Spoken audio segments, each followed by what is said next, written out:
The following program is underwritten by... Do you have an anxious dog? Maybe one that suffers from travel sickness or is afraid of thunderstorms? If so, you need the Anxiety Wrap from the Company of Animals. The Anxiety Wrap can help comfort your dog from fearful situations. Order yours today at www.companyofanimals.us.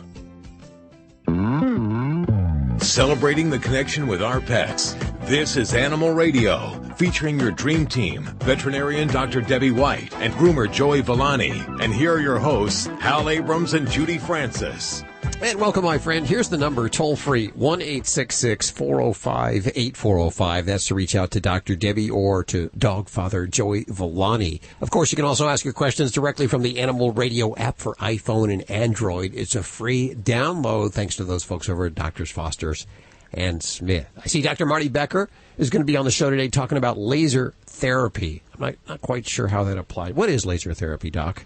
Well, it's hard to describe concisely, but it's a process called delivers photobiomodulation. And it basically helps to stimulate cell repair, decrease inflammation and pain, and it's used in a lot of applications from surgeries to chronic illness and arthritic problems. So is it heat? It's actually a cold laser. So depending on the strength and how deep the laser penetrates, it kind of depends on how powerful it is. But there's it's actually, it just generates a little bit of warmth in the area after pets are treated, but it feels good. It feels very comfortable. I can tell from experience.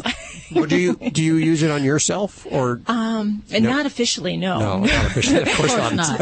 Of course not. Tool. No. Yes. Is this a pretty new tool for you, or is it? How long has it been around? Well, in my practice, we've had it a few years, but it's actually been around for quite a while, and it's used in sports and athletes. They use it to help repair their injuries so they can get back on the field, the court, whatever, and get back to be a high-performance athlete. And we can use it for our pets as well, just to help get them back on the road and running. We'll find out more about it with Dr. Marty Becker in just a few minutes. Joey, what are you working on? Well, we're going to talk about cats and kittens, and when they get grease on them, what's safe to get it off. The first thing I would think of is Dawn, because isn't that what they get all the grease and oil off of the birds after and the oil spills? Yeah, but that's more of extreme cases here. Oh. You know, let's stick with something. Let's stick with something a little bit more safe. Okay, that's on the way right here on Animal Radio. Hey, Debbie, how are you doing? Oh, I'm pretty good. And yourself? Good. Dueling Debbies. Oh, look out. it. Double trouble. What's up? Well, I have a question about bloodhounds. All right. Do you have them? Oh, we have 6 dogs. Oh, my gosh. And they're all bloodhounds? No, we actually have 3 beagles, a black lab, and a 1-year-old bloodhound, and a 12-week-old bloodhound. Holy cow, you have a house full. Yeah, plus a 2-year-old, a 4-year-old and a 6-year-old. Oh, my gosh. Yeah, God help us. Yes. But, so what's going on with your dogs then? My husband wanted to know, are bloodhounds always that affectionate? Because our oldest bloodhound, she is like a lover. It's funny because we'll be cooking, and my husband will actually put an apron on her, and she looks like she's cooking in the kitchen with us. Oh, my gosh. So when you say, what's she doing that she's so affectionate? She puts her paws on you and constantly she hugs you. Oh, my goodness. Well, I mean, as a breed, they are a very loving, gentle breed. She may be taking it a little bit too far, perhaps, especially with the jumping, because that can be an undesired attention-seeking behavior that a lot of dogs do just because they want us to be close to them, to be involved, paying attention to them.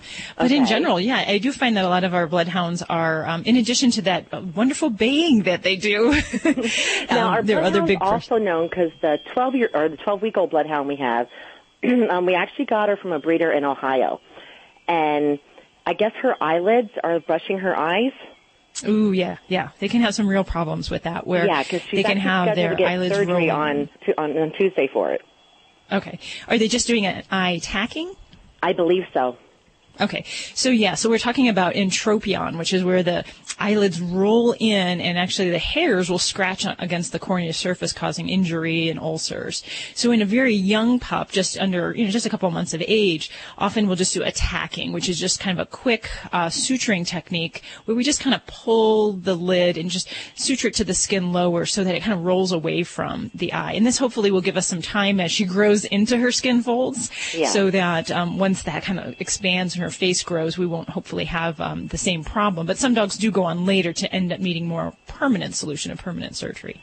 Okay, and what's your opinion about doing stem cell transplants on dogs? For what purpose? Our black lab, and I swear, like, all of our dogs must find our house because they have disabilities, and we put all this money out and fix them. But our black lab, at her shoulder, they said there's a growth plate that never fused together. And when she walks bow-legged.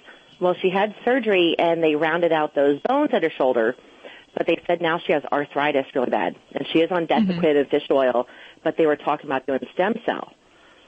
You know, it is a new therapy, and it's not something that that we use as a routine therapy. I actually looked at this for my old lab several years ago, and we were going to do it, but what I didn't like about it is that it did require a tissue harvest. So we had to do a fat tissue harvest, which meant a surgery for her. So I wasn't on game with that. So it may have some place, and if you're going to a facility where they can do this, it would certainly be something to try. But for me, I try some of the more basic therapies before we get to that.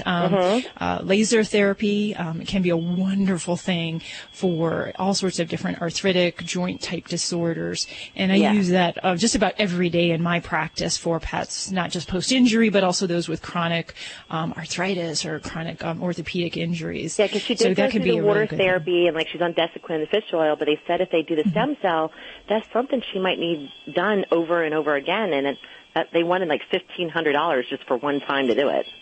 Yeah, and that's one other thing that when you were looking at cost factors and the efforts to go into this, if you've got laser therapy at a practice nearby, it is relatively cheap. It doesn't require anesthesia. The dogs love it, and it can be a great way to kind of augment with other therapies. And I don't know, it doesn't sound like she's on any other traditional anti-inflammatories or pain relievers, but those are other things that we can look at doing, things like tramadol or gabapentin. Tramadol, like if we see she's limping more, that she can get tramadol. I guess it's 50 milligrams up to 4 times a day.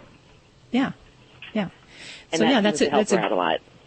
Well, good. And then if she's in good health and able to be taking a non-steroidal pain reliever, that can be very helpful for some dogs as well. Okay. So. Okay. Well, thank you.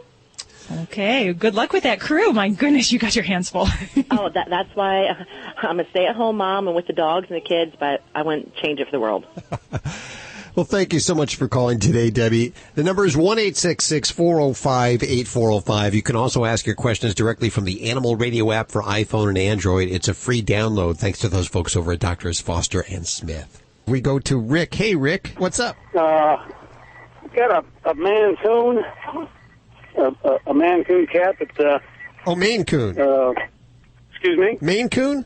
Is it a Maine Coon? I think it's a Maine. Doctor, is it a Maine Coon? Maine Coon, like Maine, like the state. Maine. Yeah, it's a big cat. Okay. Yeah. It's from Cedar Springs, Michigan. It was a feral cat, a barn cat. We got him, and then we got his sister from another father, I think. I'm pretty sure.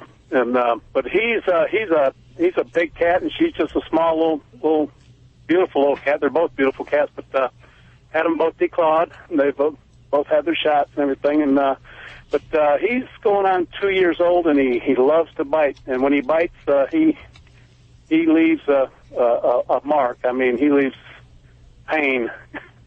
Okay. What seems to be happening before he bites you? If you pet him on his head and stuff, my wife's got it all down. She says when he starts wagging his tail and his ears go back, says, "Watch out, he's getting ready to bite."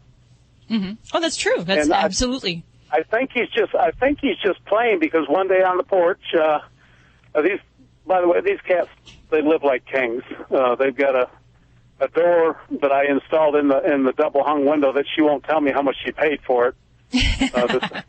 That they go in and out of, and they're very good at it. And but I was sitting on the porch one day, and he lunged over at my leg and bit my leg and ran. So I'm thinking he's just playing, but it hurts. Okay. Well, the lowdown on cat aggression is that there are a lot of different triggers and a lot of different underlying causes for aggression. So, for instance, some of the most common causes of cats biting people can be play-related aggression.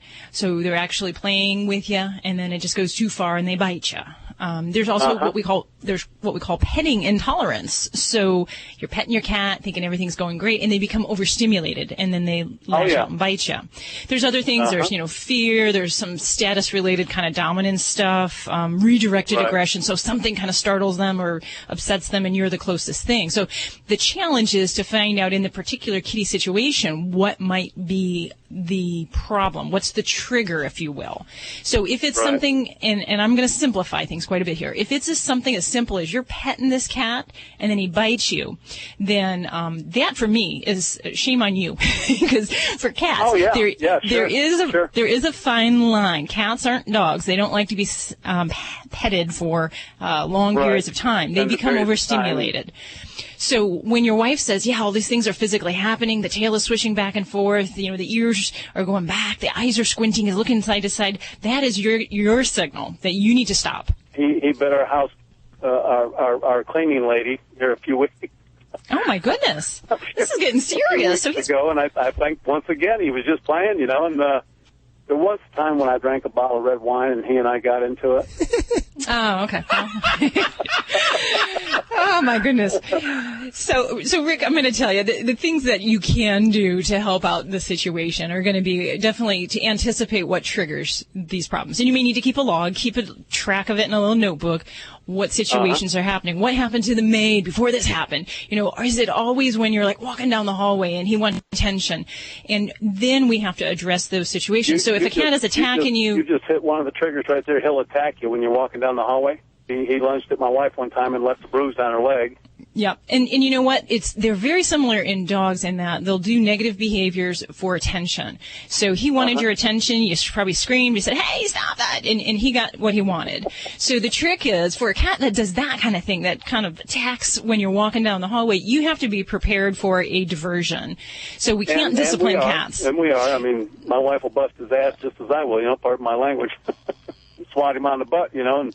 Nope, stop that. Stop it right now. You cannot do that. Okay. Cats are not dogs. So as soon as you respond with physical corrections with a cat, you are escalating things. So you cannot swat at them, you cannot chase them, you cannot do anything physically that's going to help. It's only going to make it worse because their excitement and their anxiety level goes higher.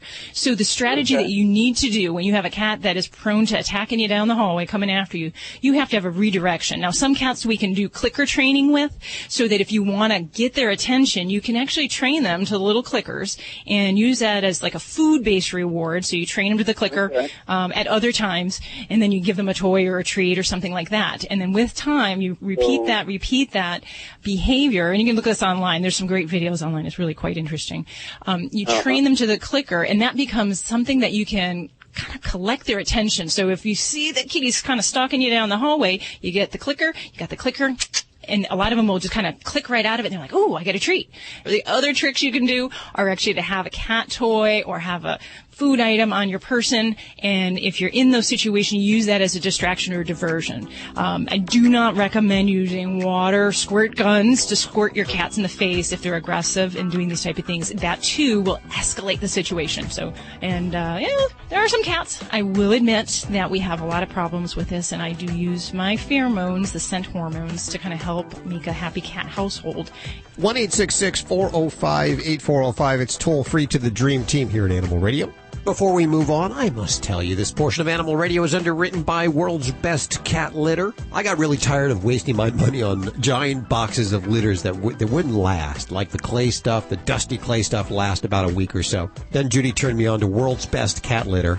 I tell you, once you try this stuff, you're hooked. You can't go back to that other stuff. I think I change mine out every 30 days or so. You can learn more at their website, tryworldsbest.com. And thank you so much, guys, for underwriting Animal Radio.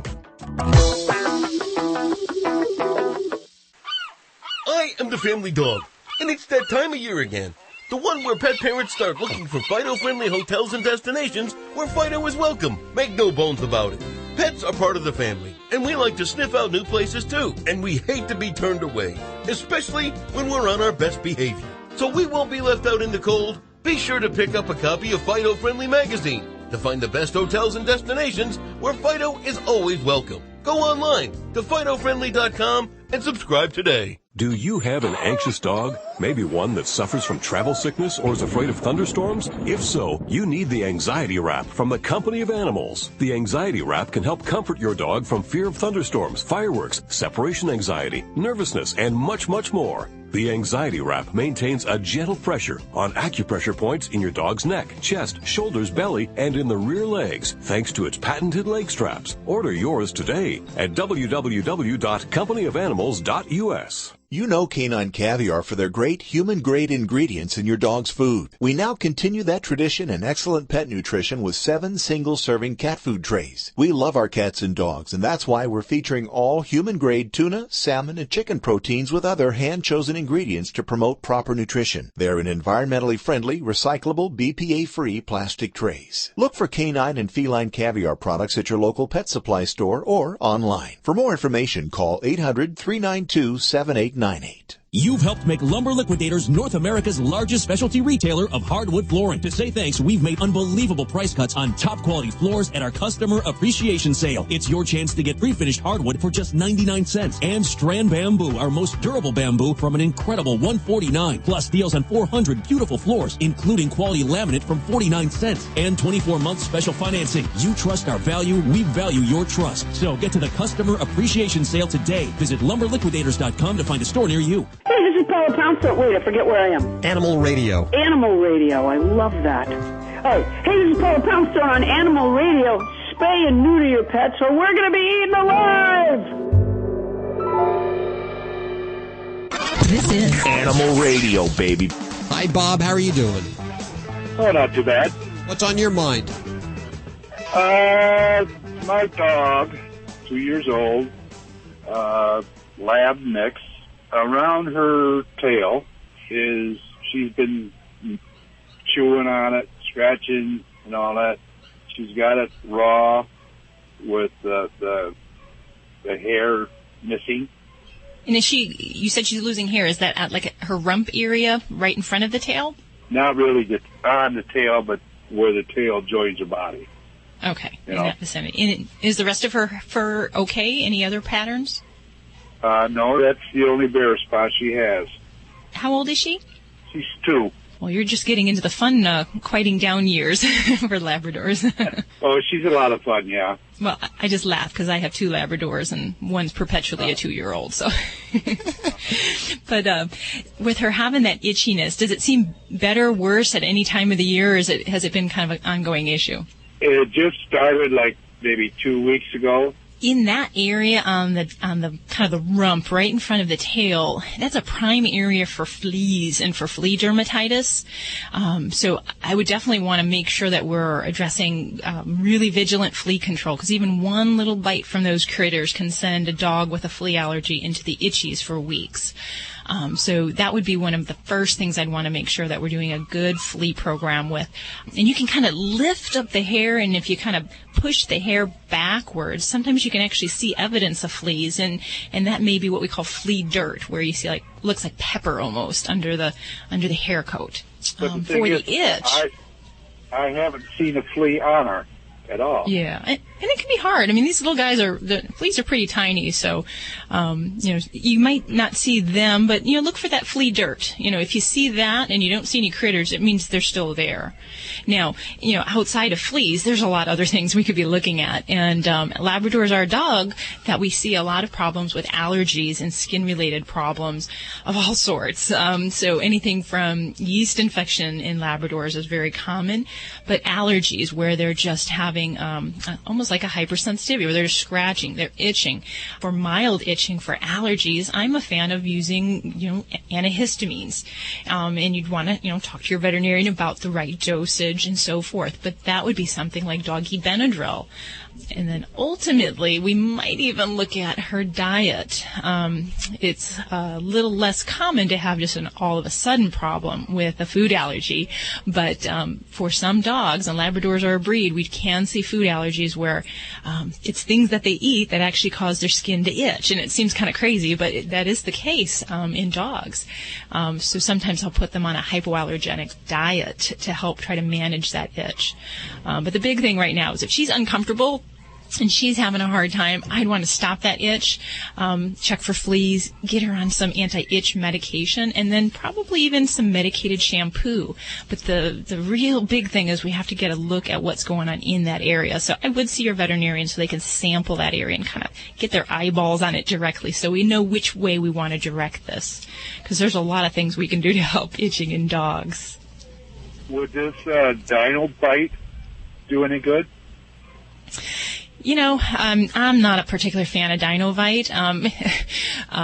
I think it has a lot of lofty claims of what it can do, and the only thing I really can say about that product is that it does have a fatty acid component in a multivitamin, which is a good thing in general, but to use that as a source of treatment for a medical problem on its own, I just can't get behind that solely.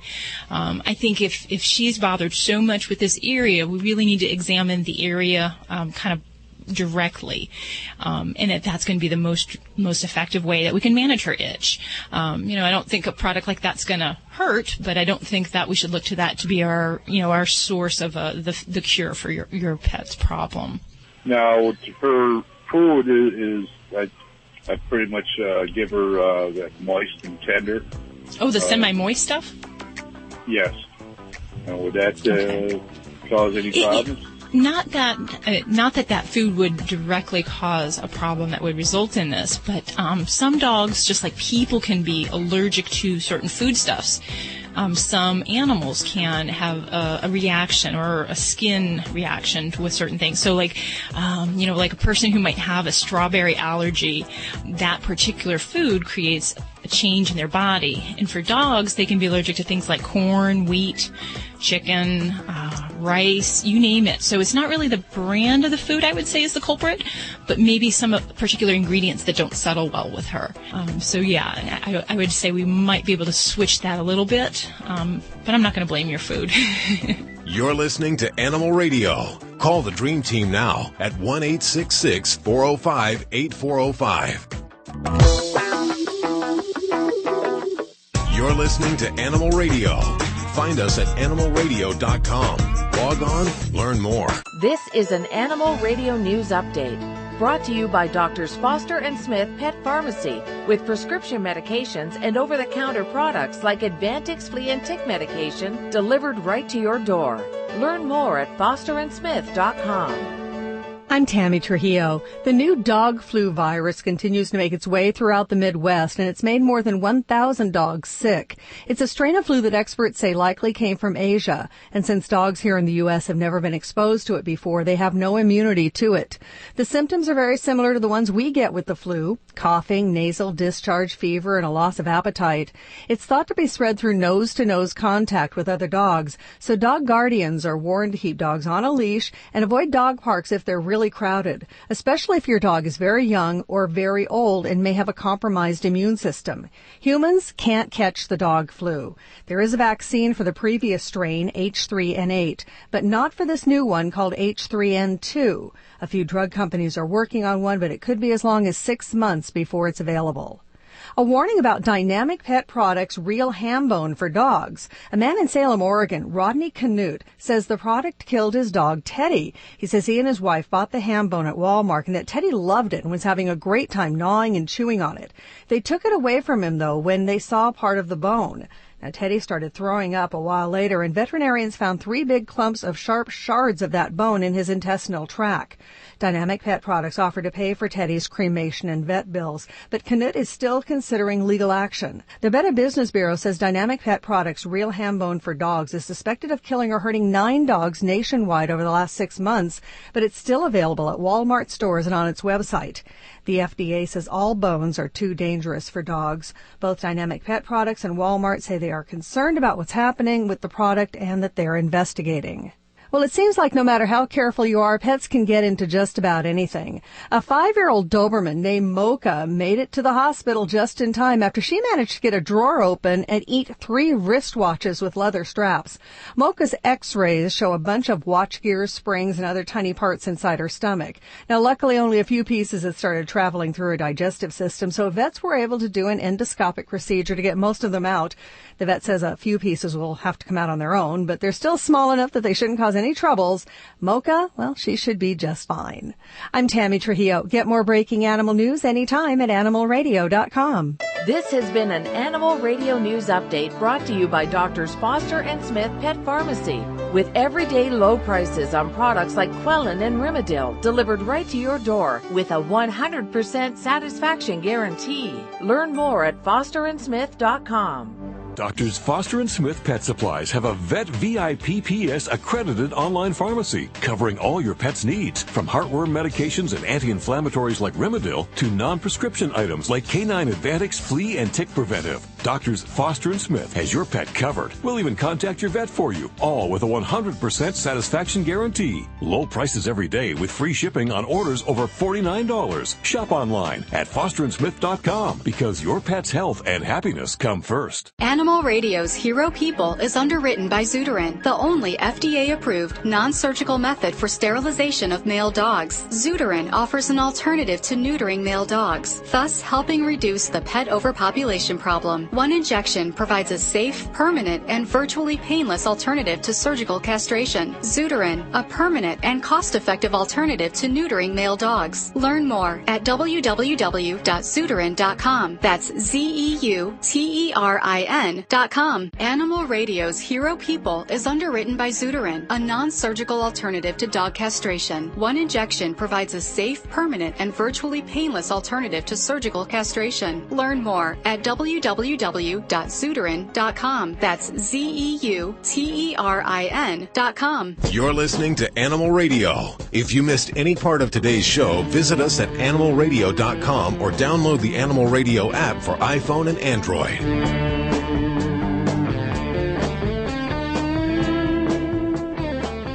It's hero time on Animal Radio, and we go to the phones where we have Lynn Willett. She's joining us from Milwaukee, where she is a police dispatcher. Hi, Lynn. How are you? I'm fine. How are you? Splendid, especially now that I've heard your story. It just warms the cockles of my heart. You're a police dispatcher in Milwaukee. You got a call one night. Tell us about this special call. Well, it was an unfortunate call about checking on a person who hadn't been heard from in several days, and when the officers went, they discovered that he had passed away. And one of the first things the officers asked for was animal control to come and pick up the German Shepard that was there. Oh, so the dog was still there, just hanging with him, huh? He had been in there with him for days and days. Wow. Mm-hmm. And so did you have to get animal control down there to pick up the dog? Sure, I called him and told him the situation and asked him to come pick him up. And then after I went home, I just couldn't stop thinking about him. I thought, what's going to happen to that dog?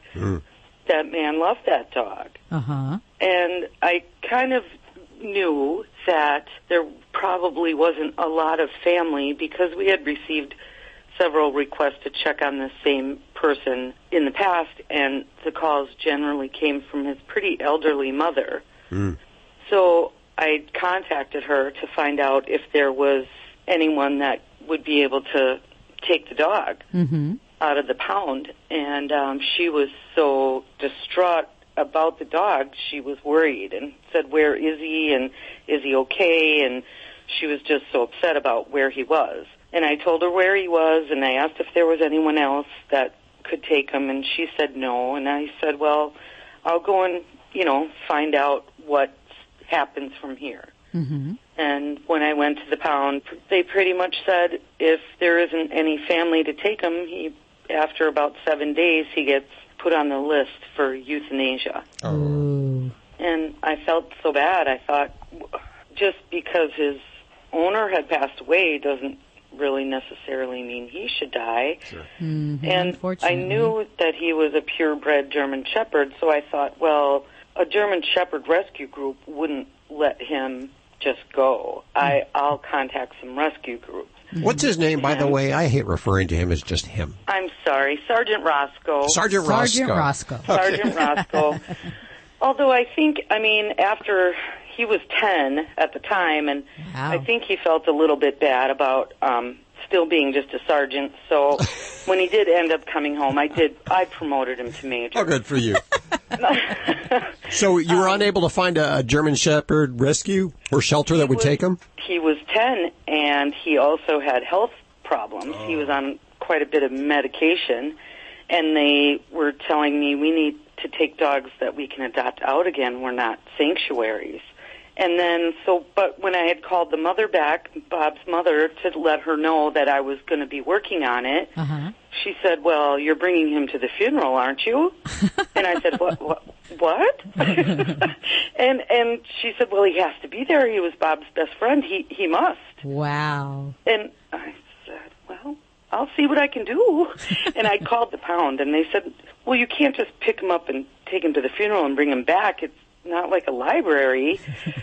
So I thought, to ensure that nothing was going to happen to him in the meantime, and to be able to bring him to the funeral, I went and filled out the adoption papers.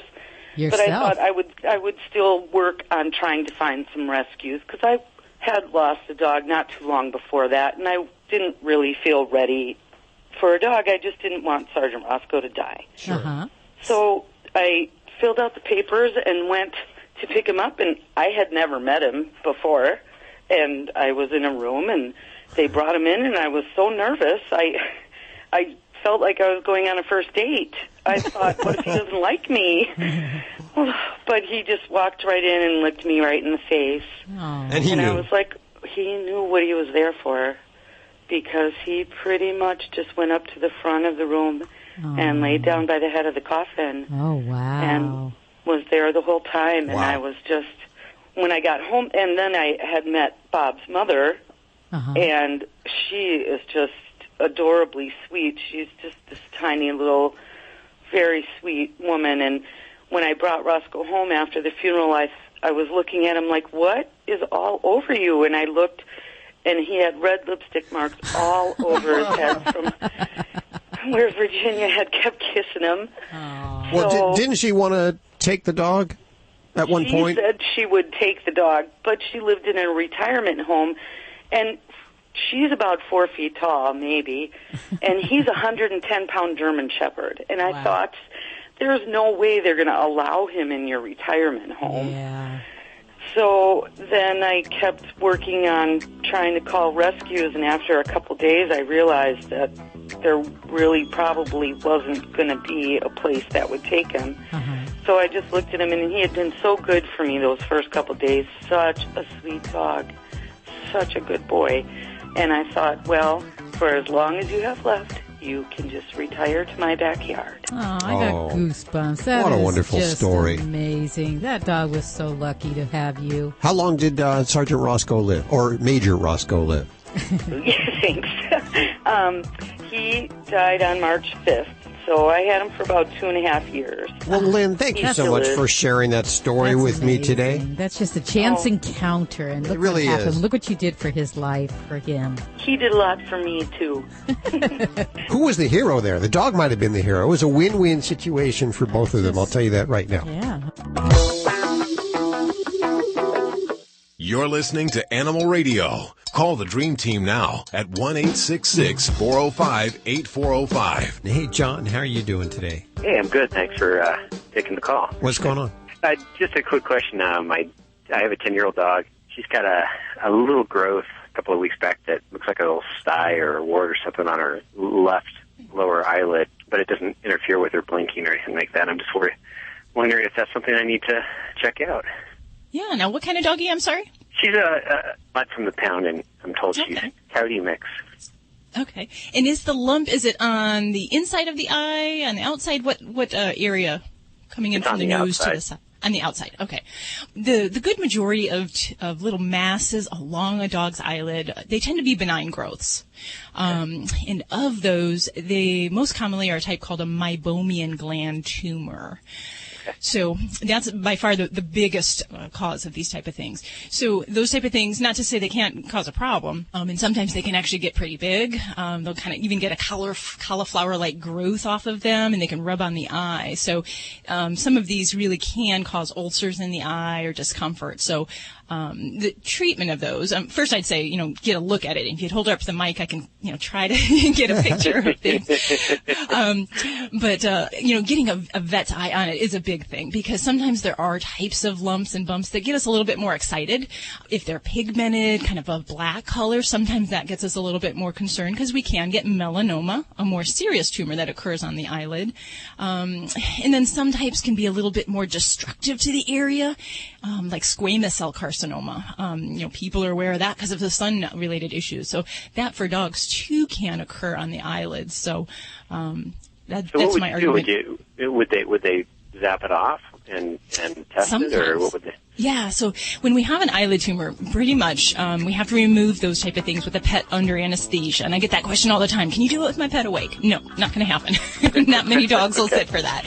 So from there, but yes, we can do a couple things. We can, if it's large and it goes into the lid, we might do kind of like a V-shaped wedge. So we take out a little wedge of the eyelid and sew things back up. If it's small and doesn't seem to go very deep, then yes, we can kind of cauterize that, either with an electrocautery. At my office, we have a laser that we use, and that helps to kind of ablate the tissue, or just kind of destroy it on the surface. So that technique can be used for some of the smaller or less serious ones. If we're worried that it's a more serious tumor, we're going to probably go for that V-wedge, because we want to get nice, clean margins and solve that problem for the long haul. Thanks for the information. I sure appreciate it. Thanks for the call, John. 1-866-405-8405. You're listening to Animal Radio. Call the Dream Team now at 1-866-405-8405. Let's talk to Dale. Hey, Dale, how are you? I'm wonderful. How are you all doing today? Very good. How can we help you? I have Dr. Debbie right over here. Well, yes. Well, hi. I've got a boxer pup. It's about 15 months old, and some friends of ours was over, and they had an Akita puppy, and they were playing pretty rough. And the Akita puppy ran right into the boxer pup and pushed him into a cabinet. And they started favoring his front right leg for quite a while. And, I laid him down and I kind of felt his leg and checked to see if there was any fractures or anything that I could feel of. Couldn't feel anything. And there was normal movement in an up and down, in a normal position on the leg. So the next day we take him to the vet just to make sure there wasn't a simple fracture. They didn't show anything on the x-ray, but to this day, this was several months back, and to this day, he'll favor the leg on occasion, but then when it's almost like when he just has a moment where he'll run and play like there's nothing wrong with it. I can't figure out why he keeps favoring it, and my vet can't figure it out either. Yeah, that is a bit of a strange presentation for a limping problem. And when you talk about a young dog, especially a young large breed dog, a couple things come to mind of types of growth problems that can occur and that can cause a limping problem, especially an on-again, off-again problem. They're not always typically preceded by an injury, but there are some weird conditions. There's one called OCD and another called panosteitis, and they're common in young large breed dogs, and they're a little bit harder to find because they're not really as obvious as a fracture. So I might say that in your situation, I would encourage maybe a follow-up x-ray and see if there's any changes between those. See if there's some subtle change with the cartilage that maybe is sheared off, a defect, something that could explain that persistent pain. Because, if nothing's broken and he's a youngster, I can't make up any other real good reasons why he should be having a problem in that regard. Right. I didn't know if it might be like a bone bruise or something, on a green bone that's still growing. I didn't know if there could be such a thing like a bone bruise. Well, they can get bone cysts and kind of like inclusion cysts inside the parts of the long bones. And that might not be something that was readily apparent the first time, right after the injury, but that's where shooting another x-ray at this point might be worthwhile to see. Because you can get changes like that in a bone after some kind of injury. So, I think that would probably be the best thing I'd encourage it is to just take another peek at it. And then has your puppy been on any kind of pain relief? Did they prescribe an anti-inflammatory of any sort? Yeah, an anti-inflammatory. It's crazy because after we put him on the anti-inflammatory, he still kind of favored it for a little while. But then, he'd be laying down, and then the next thing we know, he'll see something, he'll jump up and run around like it's it's nothing, you know. So I don't know if it's you know, it's like I told my wife. I wonder if he's doing it for a sympathy trip. Well, I always say never underestimate the power of adrenaline, especially in a young dog, because I have dogs come to my office and they're maybe limping, not walking at home, and they come in and their tail's wagging and they're dancing around. So that once that adrenaline kicks in, boy, yeah, that limp can kind of fade away, and you know, they may be thinking about the rabbit they're chasing, or you know, the other fun on the other side of the door that they're going to have. Can you actually train your dog to limp? I mean, give them... No, seriously. Oh, sure. I would think that if they get the sympathy vote when they're limping, that they might actually do that. Even you know, maybe I could go to Hollywood, and they might need a limping dog if we could get him a movie role. There you go. He can earn his keep that way. There you go. Well, I'll take him back in and have another X-ray run and see if anything else shows up. I appreciate it. Thanks for the good work. Dale. All right. Thank you for calling call today. Yes, 1-866. Oh, so do we. 1-866-405-8405. If we can help you, Dr. Debbie is the animal radio vet. She, of course, is the animal radio vet. All of our animals are taken care of by Dr. Debbie. All those violin players can only mean one thing. It is time for dog father Joey Villani on Animal Radio. Groomer extraordinaire, a man of infinite wisdom. And he can tell you how to save and pinch a few pennies while you're keeping your animals looking like Ladybug. Hold Ladybug up to the microphone so listeners can see just how beautiful she is. And smell. Yes. She smells so good and so shiny. Well, how are you doing today, sir? I'm doing good, but the first thing I want to do is last week we talked about pets and sunburn. Oh, yeah. And one thing I brought up was zinc oxide. And it kind of sparked a little controversy that I did a little bit more investigating. Our own Dr. Deb was against it. So I solicited 5 more veterinarians, and 3 were against it and 2 were not against it. The 2 that weren't against it basically said that the amount that could cause problems would be a large amount. But here's my feeling on it. If everyone isn't on the same side, I would side to stay away from it because that obviously means that there's some sort of problems with using zinc oxide with pets that could be toxic. So you know what? Stay away from it. Just go out and buy the good stuff. And you know, this is one of those. These are one of those areas that maybe we shouldn't penny pinch just to play it safe. So you never know. Your dog will be the one that has a reaction. Yeah, I don't want to. Wouldn't want to be on. Joey Villani said so. Well, there you go. So a little retraction from last week. Well, on another note, now we have, I had a letter from a woman. Apparently she must be the cat lady in her town. It kind of sounds like, but where she's at, the cats must get under the car is what it sounds like, or the kittens do, and get full of grease on a regular basis. Oh, yeah. And she says it's kind of unavoidable in her situation. She's been using Dawn dish detergent to clean them, wants to know how safe it is because she is noticing now that the cats are having flakiness. Listen, Dawn dish detergent is good in a pinch. It's not something that I would want to use on a regular base. Dawn dish detergent, if I had grease on a pet, I would try to just spot clean it if I could. And if I couldn't do that, I wouldn't want to use it more than once every 8 weeks because it's a degreaser, so it's going to suck out all the oils. You know, some people say, how often can I wash my pet? If you're using a good quality pet shampoo, which they make now, you can wash your pet every day. You're not going to have any problems. Now, people always ask me, you know, what do I recommend? So I don't usually like to say, but in this situation, I have a favorite. You do? I have a favorite. It's called Coat Handler. Coat Handler is my all-time favorite. You may have a problem finding it. You probably have to go through your professional to find it, or you at least have them order it, because it is a professional quality product. If people come to you and say, will you get me product, you'll do that for them, even though it takes business away from you? In this situation where someone has a problem that they have to keep up with, you know, I'd be more than happy to help.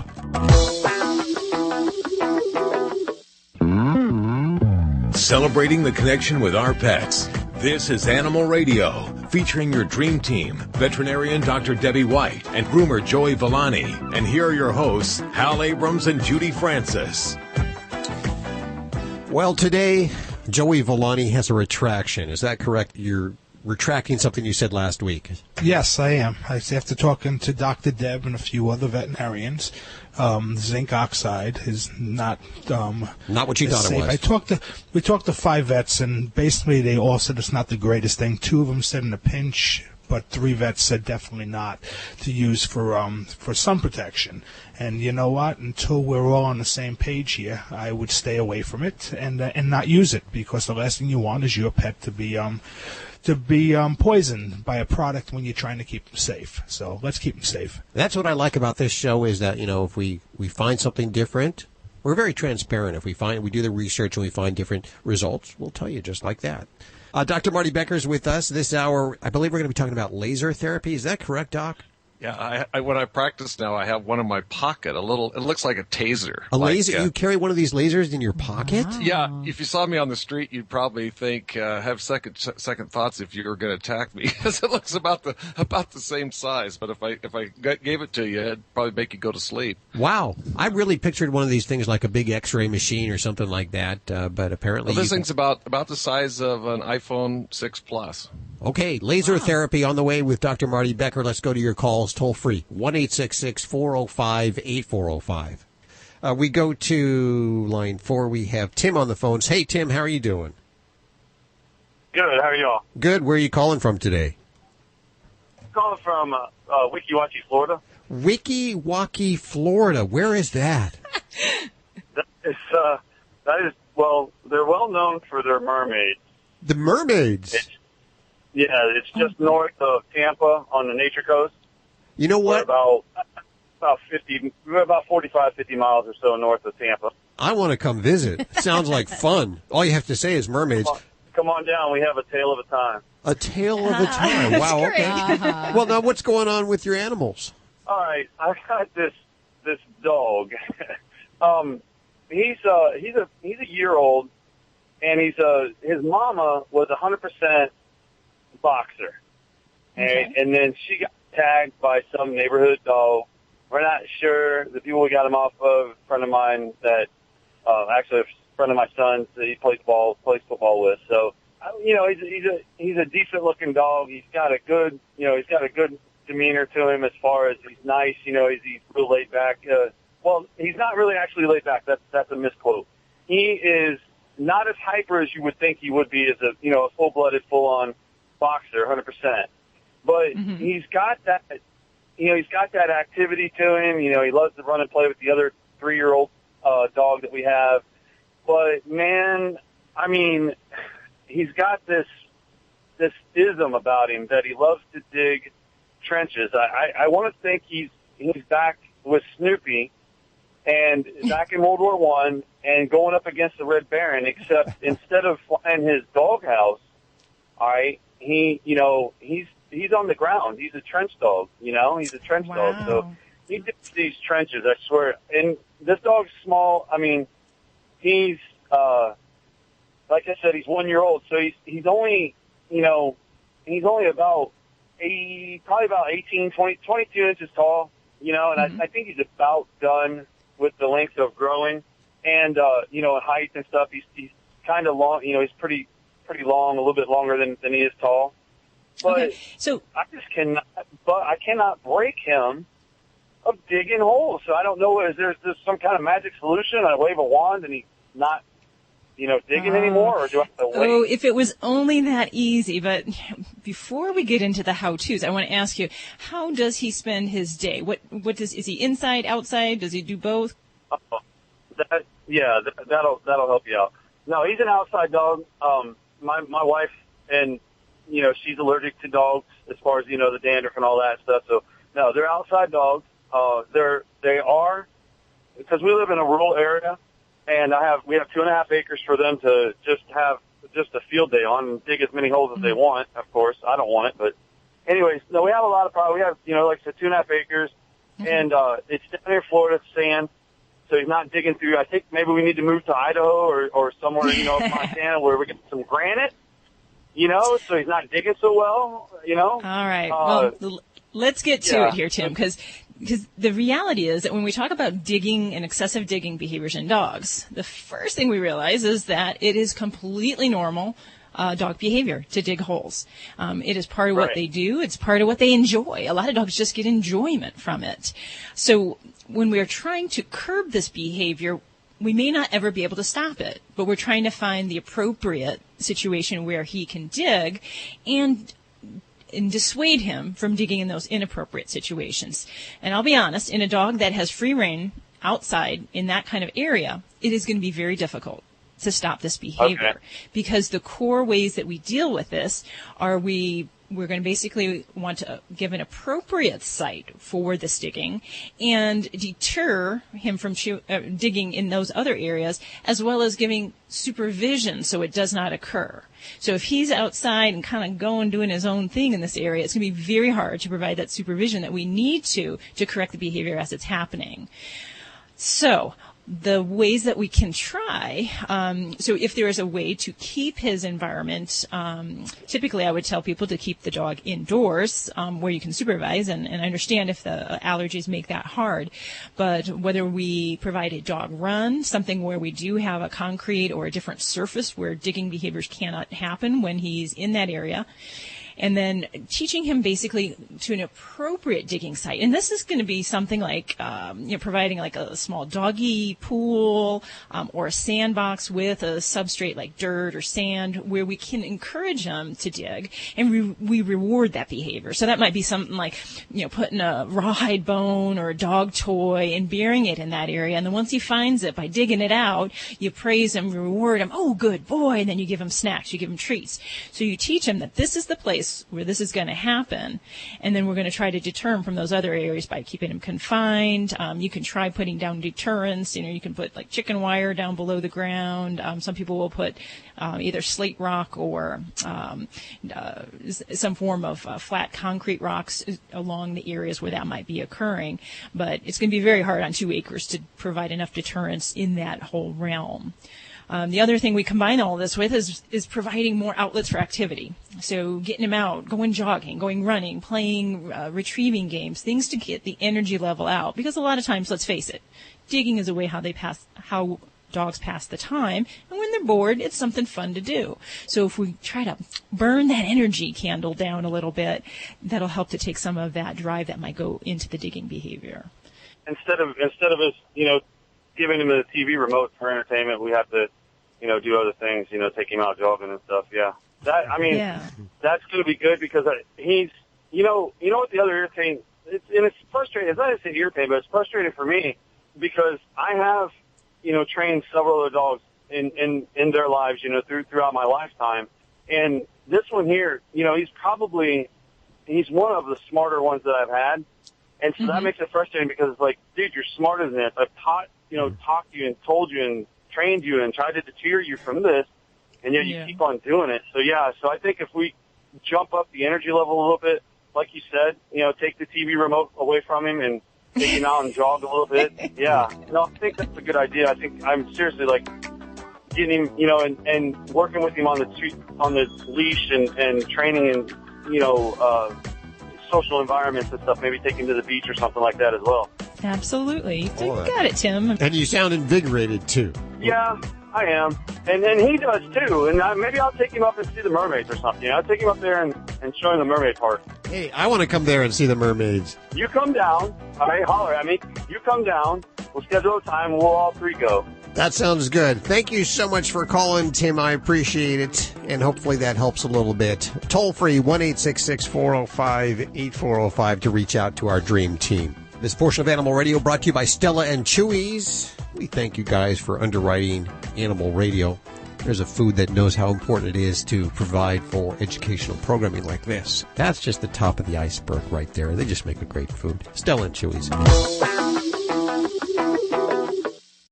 Hey, the lawn looks great. Man, it's so hot out there. Do you want a beer?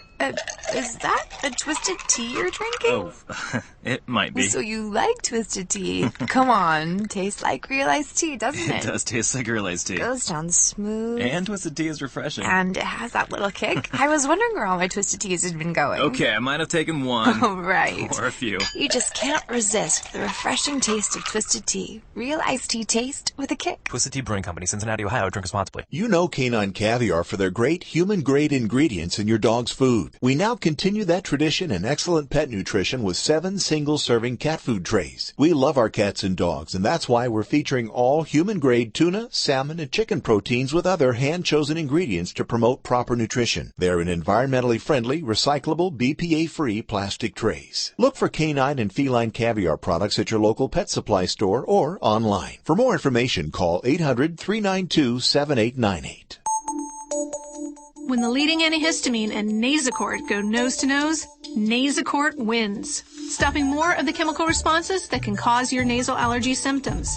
And when you stop more causes, you get 24-hour relief from sneezing, an itchy runny nose, even congestion. It's prescription-strength medicine available over the counter. Nasacort Allergy 24-hour.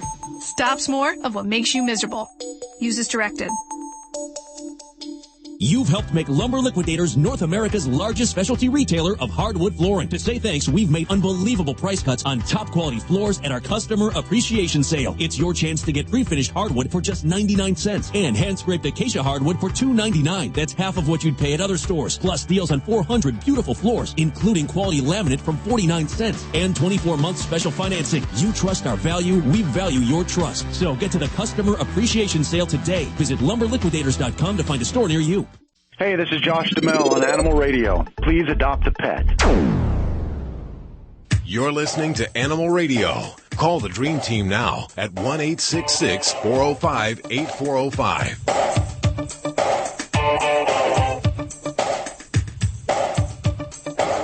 It's Animal Radio, celebrating our connection with our pets toll-free at 1-866-405-8405. Don't forget Dr. Debbie's books, especially if you have a Yorkshire Terrier, a Shih Tzu, a Pug, or a Mini Schnauzer. She has How to Be Your Dog's Best Friend, and they are Kindle books available over at Amazon. Plus, we have links over at animalradio.com. And if you happen to be headed through the Vegas area and you need a veterinarian, well, that's what she calls home, is Las Vegas. Quite a place to live with all kinds of strange and weird animals. That's just the two-legged animals there. In just a couple of minutes. Our clients are different, definitely. Yes, I got to say that. They are very, very different. In a couple of minutes, we're going to be talking to Dr. Marty Becker, and he's going to be talking about laser therapy. I'm not really familiar with this. Are you? Do you use laser? Yeah, we use it all the time. For what? Practice.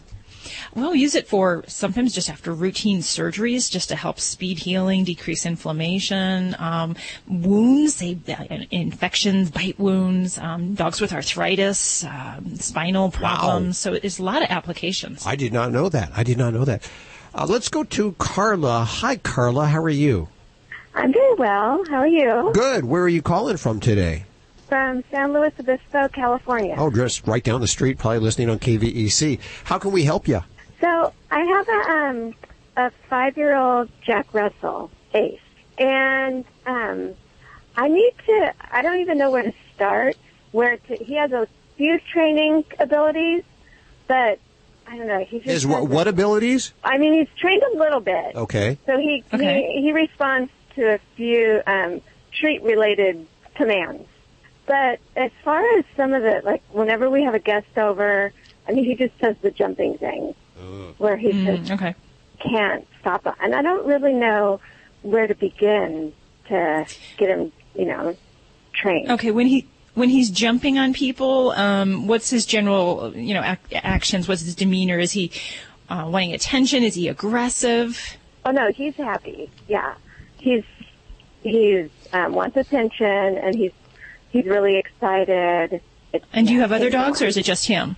No, just Ace. Alrighty. Well, is he neutered? Is he intact? He is intact. Okay. And do you have any unwanted sexual behaviors with this fella? Well, sure. Yeah. Sometimes he starts the naughty stuff, and so. What's he doing? Okay, you got to spill the beans here. We got to have full truth. Yeah. No. Well, he'll do like the humping on the leg, and. On your legs or on? No, never to me. And on the guest legs? Sometimes, yeah, on the guest legs. Awkward. So, yeah, awkward. But usually it's like if the guest, because I was saying tell him no, but the guest will be a little. He'll be a little the guests, they won't want to be too demanding on my dog.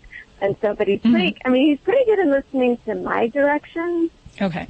All right. So if we're addressing jumping, unwanted jumping as a behavioral problem, the first thing that I always like to point out is it's always better to avoid this behavior from starting in the first place. So when we have puppies and they're all excited, we want to hug and snuggle them, we let them jump up on our legs. So we need to know that as a young pup, this is a behavior we don't want to mistakenly encourage because, of course, we enjoy seeing our dogs and we want them to come by us and we like giving them that positive attention.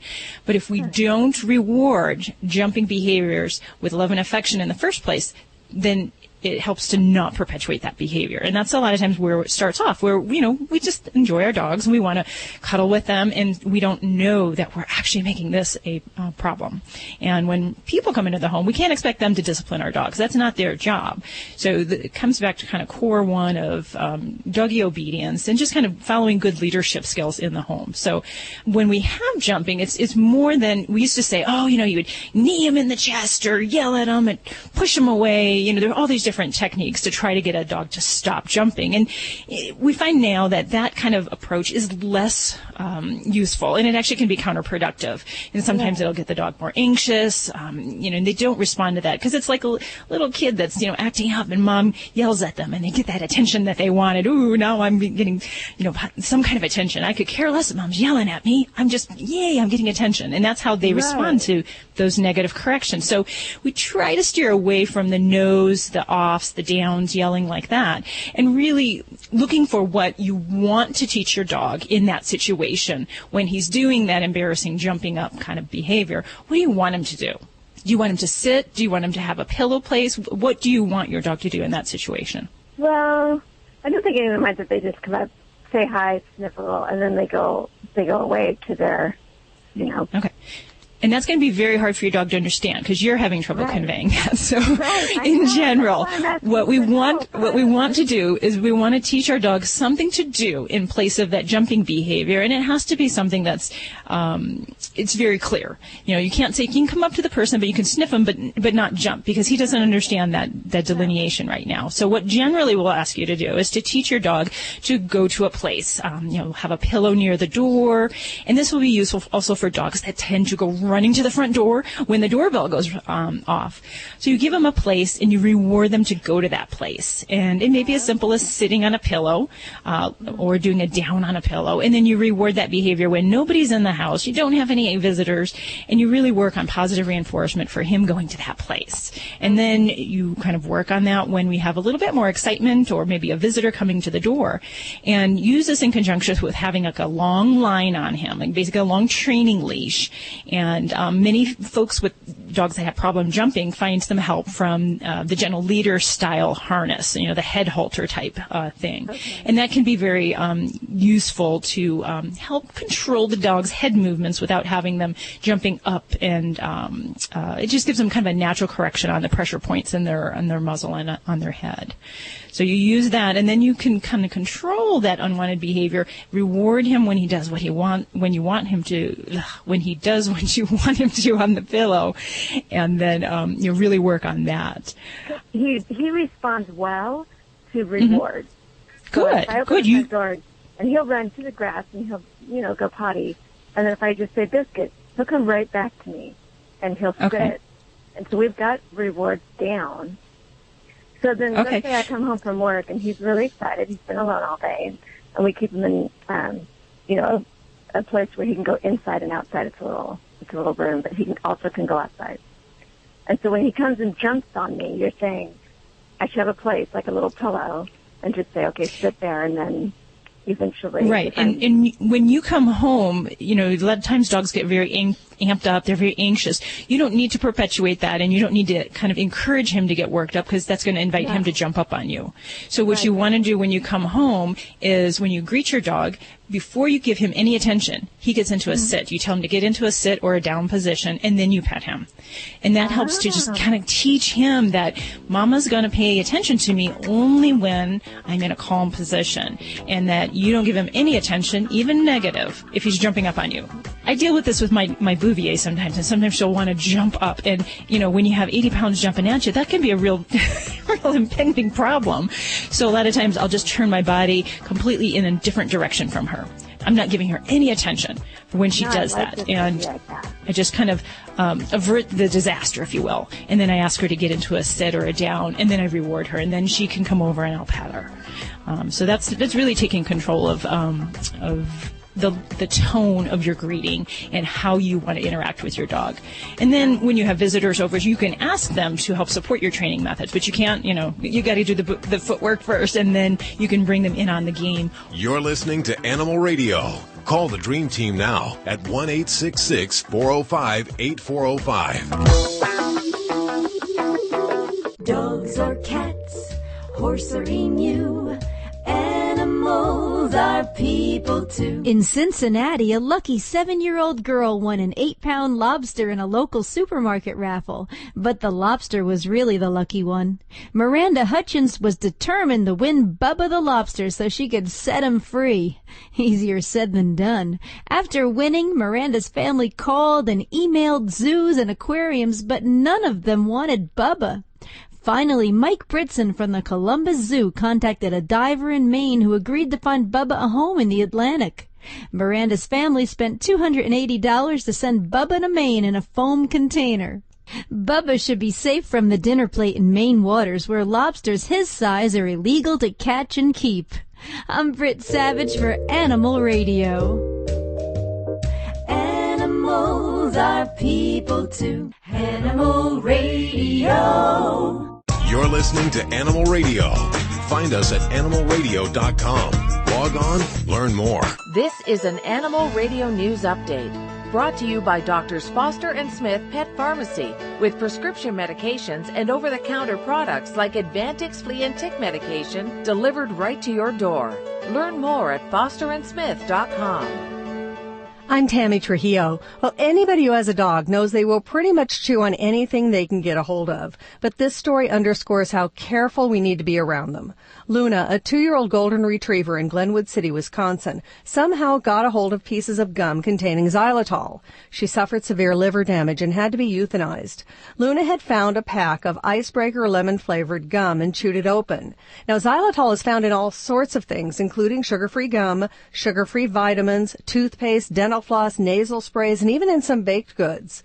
If a dog gets even as little as you'd find in a couple of pieces of gum, it can result in severe hypoglycemia, causing a life-threatening drop in blood sugar and liver failure. It's another reason to check the ingredients on the things you buy and keep ones that can be dangerous out of the reach of your pets. Well, a pet could be just what the doctor ordered if you're trying to deal with stress. Now, even fish can have a positive effect on people being able to relax and calm down, which is why so many doctors' offices have fish tanks. I had never thought of that. Many studies are backing up the beneficial effects of being around animals and their ability to lower heart rate and blood pressure. In one study, children with autism showed a 43% reduction in anxiety when they had a pet guinea pig in the classroom. In a study detailed in Science magazine recently, researchers found that dog guardians' brains received a dose of the love hormone oxytocin when they stared into their pet's eyes. Now, this response may be part of why being around animals makes most of us feel so good. Another big factor may be that animals, unlike people, don't judge us. Okay, this is brilliant. A pet store in Brazil teamed up with local shelters recently and secretly put rescue animals in place of the pricey purebred animals it usually sells. And even better, offered them free to anyone who fell in love with them. People shopping for a pet had no idea that the animals they were looking at were homeless, and they were shocked when they found out that they could take them home at no cost. Customers quickly began to realize that there is no difference between a purebred animal and a rescue animal. The pet store says that's the message it was trying to get across, that what really matters when adopting a pet is the love that the person feels for it. Doesn't matter if the pet has a pedigree or not, or if it costs $3,000 or nothing at all.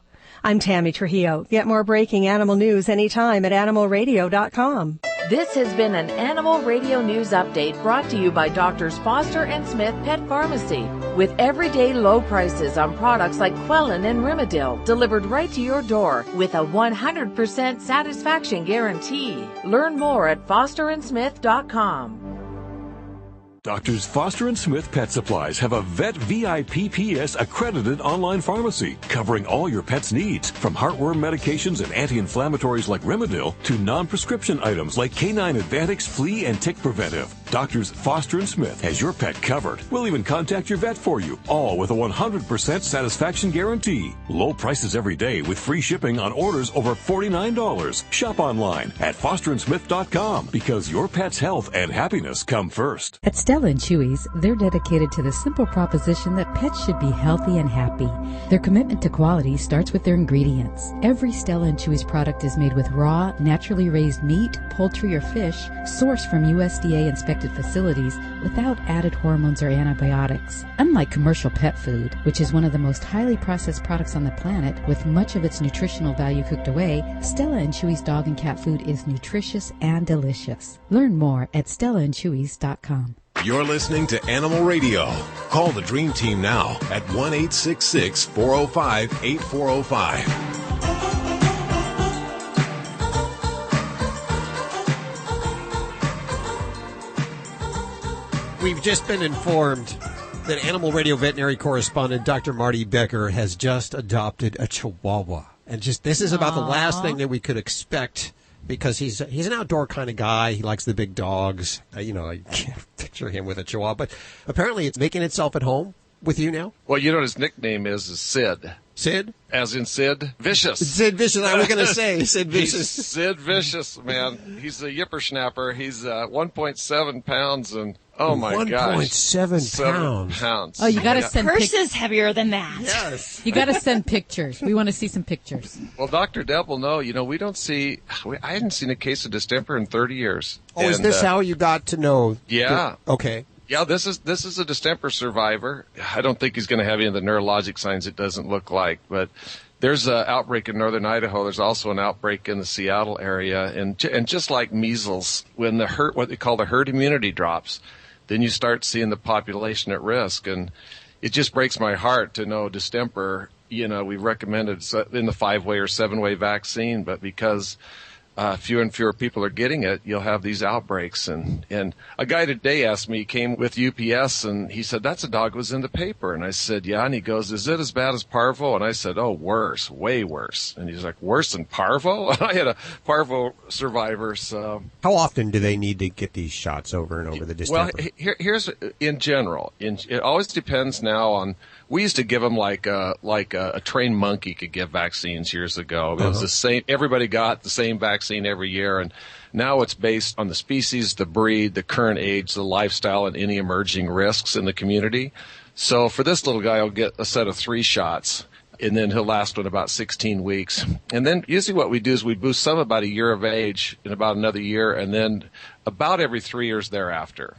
Now, and Dr. Deb's probably talked about this, you can do vaccine titers. The price has come down a lot, but you can't let this immunity drop. This happened years ago in Finland, where they had stopped kind of giving vaccines. The herd immunity dropped, and here came distemper, roared in, and kind of like what happened in 1980 with parvo, there were tens of thousands of dogs died of distemper. So we don't want that to happen here. No, absolutely not. Well, that's not why I have you here today. I wanted to talk about this laser therapy, which it seems to be all the rage now. And you actually have in your pocket today one of these laser therapy devices, which is about the size of an iPhone. What do you use them for? Yeah, I'll tell you, I've been a proponent of laser early on. I've never used a cutting laser. So some of my surgeon friends use a laser that's actually in place of a scalpel.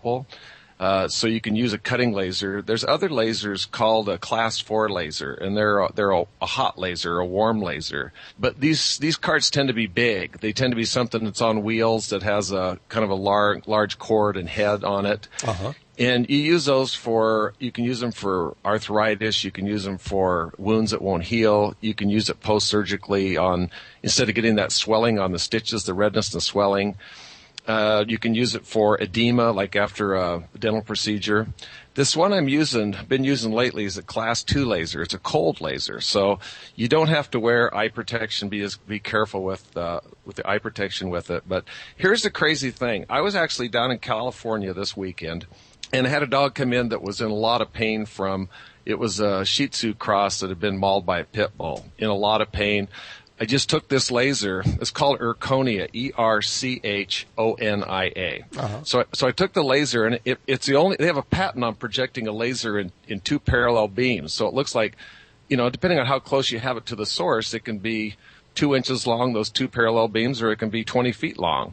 But I just put it on that dog's back, and within about 2 or 3 minutes, all that pain subsided. So the shivering, shaking had subsided, and this gets even better. We had a large police dog come in, 140-pound German Shepard, supposed to be muzzled by its owner, which is also the officer. Last time it was seen for perianal fistulas, which is a really painful condition in the rear of the dog. It took 3 people to hold the dog down in lateral recumbency to check its anus.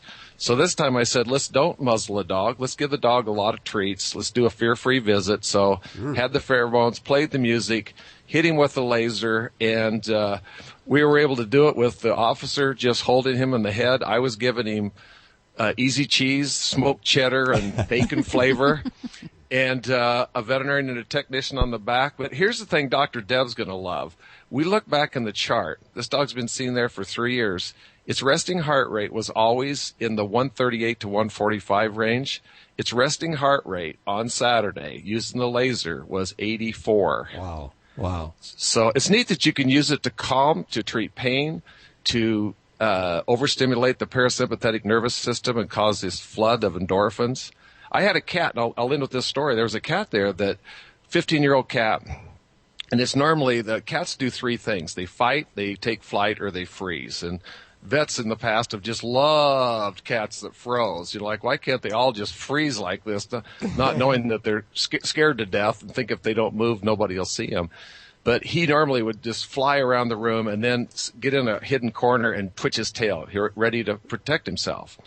And I hit him with the laser, and then I put a product called Clipnosis on him. And Clipnosis is developed at the Ohio State University's College of Veterinary Medicine to mimic what a mother cat, the queen, does when he picks up kittens. The cat just laid down on the table, started kneading with his paws and purring. Wow. And he's like, what did you just do to this cat? And it's just neat. There's these tools, and you can see it. I mean, you can literally see it right before your eyes. See that cat calm down. See that dog calm down. See that swelling go down. We have a class 4 laser, so we use it for just about anything from feather picking birds to post-surgery, orthopedic injury, cruciate ligament rupture, just you name it. It has a wide variety of applications. Well, I'm just so amazed at all this new technology. Dr. Marty Becker, if there's something brand new in the market, you're the guy that's going to bring it to us. Hey, if I get mauled up here by this 1.7-pound chihuahua, you guys have blood on your hands. Well, Animal Radio is underwritten by those fine folks at Company of Animals. You can train your dog to do more in a secure but free way with that Clicks 32-foot recall line I just learned about today. That's awesome. It is made by the Company of Animals, and using the recall line, it allows you to train your dog under control, but, in a seemingly free way for them. They don't know that they're being controlled. It's ideal for controlled socialization of puppies and, for aggressive dogs, and you can find out more over at companyofanimalsUS. Hi, John. I have a question about my Maltese. Okay, what you got going on there? Well, he's 8 years old. I've had him since he was, basically pretty much a newborn. Lately, he's been biting. He bites me and he bites other people. He used to be so well trained that when I would want him to go into his cage, I could just click my fingers and point, and he'd go right in, no problem. About 4 months ago, we got another puppy. We got a half Shih Tzu and half Maltese, and at first he would have nothing to do with the puppy, and now they're just best of friends. I mean, they play, but he won't bite that puppy. But he has bitten me just 2 weeks ago. He bit me, deep into my fingers. When I came home, he's all excited to see me. I picked him up, petting him for a while, and then, boom, he just, for no reason, he lashes out. Okay. Now, is there ever any kind of context? Is there food around? Is the other dog around when these things are happening? No, there doesn't have to be. And my fiance, she's been here, and she'll get up to go in another room, and she really loves him, and he'll just take off and bite her on the heel. Yeah. And as far as for the other dog, how is that dog in the home? Is there any kind of there's no kind of aggression issues between the two doggies? No, the two doggies, they just play wonderfully, and he never bites the puppy. He was biting before we had the puppy. He was. Okay. Yeah, I was he going was to ask you biting that. before we had the puppy. All right. Well, there's definitely, if we're not dealing with something where he's showing protective behaviors for this new little fella, then for a dog that's never really had this behavior and we start to develop this later on in life, I really want to go the medical route here and look for some common causes for a pet kind of lashing out with intermittent aggression, if you will. Right. So I really would look hard and fast at some orthopedic problems. And sometimes we'll look at things along the back, at disc disease, because it can be an intermittent type thing. And sometimes it could be, either positional. So when you pick them up, it may be fine on, 9 out of 10 occasions. But on that one occasion, if something just kind of pinches in the wrong way with very minimal activity, that could elicit a kind of a aggressive bout. And, it might not be you so much that he's turning to, but you're just, involved with the painful experience. I will make an appointment with the vet and get him in this week, then. That sounds good. You're listening to Animal Radio. If you missed any part of today's show, visit us at animalradio.com or download the Animal Radio app for iPhone and Android. There are so many ways to stay in touch with Animal Radio during the week. We hope you're with us during the week and not just on the weekends. Of course, the Animal Radio app for iPhone and Android is a great way to stay in touch with us, and it's a free download. And it has so much information, so many resources, even has brand new news features which have all the recalls, any important information that may be critical to you and your pet, as well as you can listen to the show. The other thing is we encourage you to visit us over on Facebook page. On Wednesdays, we have our Wacky Wednesday. What is that? Well, you upload those Wacky Wednesday pictures of you and your pet, or just your pet, and the one with the most likes and shares by the end of the day picks up big-time prizes. We've worked with some great sponsors to procure some amazing items for you. What do you have? Well, this is just great. It's perfect time for the spring. We have from Insect Shield for Pets, we have a repellent bandana. A bandana that's a repellent? Yes. So what they've done is they've infused this bandana with permethrin, which is an insect repellent. So you just tie the bandana around your dog's neck, and it just automatically repels pets. And this is good for up to 70 washing. You mean pests? Pests. It repels pests. Repels pests on your pets. Okay. Yes. And this, you can wash it up to 70 times, and it's still effective. I wonder if I could wear it just around my neck. Well, they actually have clothing line for people, too. They have clothing line stuff that you can wear. But this is made for pets, and it's a bandana that would be great all summer long. Okay, the Insect Shield bandana could be yours for your pictures, your Wacky Wednesday pictures over at our Facebook page at Animal Radio. Hey, Karen, how are you doing? Good, how are you? Very good. Where are you today? I'm in Wyoming right now. Lovely Wyoming. How can we help you? I have a Minton. It's 4 years old, female. She's fixed. We drive truck, and she gets really aggressive when we try to get out of the truck at the same time. If one of us stays in the truck, she's fine. We've tried cage training her, or crate training her. We bought one of those portable, the nylon ones, and she ate it. The other one, she chewed it on it so bad that she made her face bloody. Okay. And I was kind of wondering if you have any suggestions on how we can get her to settle down. I'm thinking it's an anxiety thing. Yeah, definitely. So what does she do if you both are actually exiting the cab? What does she do? She attacks the windows and growls and scratches at it, and if you open the door to tell her to stop it, then she growls at you and snaps at you. And oh my, okay. Now, what does she do if an outsider comes up to the window when you are already away? Do you know how she behaves? The same way. Well, as far as I would say that the challenge we have here is we could have kind of a crossover, a couple different behaviors going on. One would be that because especially she hates it when you both are leaving, this could be some form of separation anxiety. And separation anxiety is basically a dog's inability to cope with the emotional aspect of their people leaving. And that certainly could be part of this. Now, the ways that we could cope with that would be we need to teach her independence. And sometimes with separation anxiety, the first instinct is we use crates or we use kennels. in some dogs, that can be counterproductive. And it sounds like in her case, she just got worse. She's chewing. She's more destructive. So we'd really be looking for something more to teach her that independence. And what I like to do for dogs that do this is I teach them a favored sit and calm spot. It basically is a way to teach her that this is your private spot. This is where you sit and you behave and you're good and you get rewarded for that. Getting from ground one to that point takes time, but you can do it with positive reinforcement in gradual increments. So basically, the concept is you have a special spot, her dog bed, her little blankie, certain area, and when you want to leave, that's the area we're going to want to train her to. So what your job is while you're driving truck or even not, we want to practice this, and we want her to go to that area on command, sit, reward her, give her a loving treat, a lot of attention, and you keep that pattern up. You keep repeating it. We don't want to do that right off the bat and leave, because then we haven't actually taught her anything. We're just expecting her to jump to college level school, and she's still in elementary school there. But with time, you teach her to this spot, that this is her spot. It's a good spot. It's a calm spot, and you reward her for that behavior.